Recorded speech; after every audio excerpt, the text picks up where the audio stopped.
So how long have you been staying here? 9 months. About 9 months? Okay. Is this your first time experiencing homelessness? Yes, ma'am. Yeah?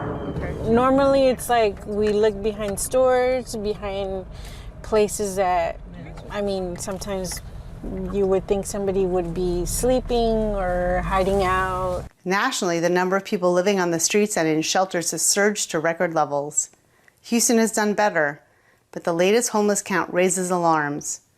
In January, volunteers found 3,330 people without stable housing. Shelter numbers dropped, but nearly 170 more people are now living on the streets. And the official numbers don't tell the whole story. Families in motels or doubled up in apartments aren't counted. Researchers say the real number could be 6 times higher. Meanwhile, Houston's shelters are stretched to the limit.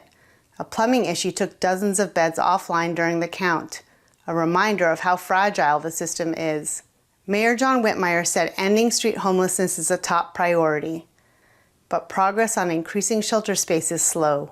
Instead, he expanded the city's civility ordinance to a 24-hour ban on sleeping on sidewalks in some neighborhoods. Downtown, it's a lot of cops. There's a lot of harassment, which we were told. So it's like we're trying to avoid that harassment. We know what works. Sherry Masick lived under a bridge for 7 years. With Housing First support, she now has a home, overcame addiction, and found work.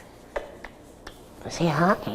But others are turned away from full shelters, like Alexa or Amber, who slept in her truck with her kids after Hurricane Beryl damaged her camper.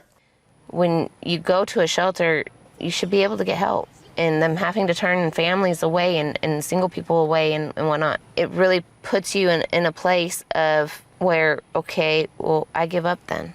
Houston excelled at using federal dollars to house people like Sherry, who lived on the street for years, but we need sustained funding to help more people. State lawmakers failed to pass bills that could create those funding streams and nearly shuttered many homeless services. Houston has proven Housing First works. We must decide, will we invest in housing and services that work, or risk becoming the next city overwhelmed by homelessness?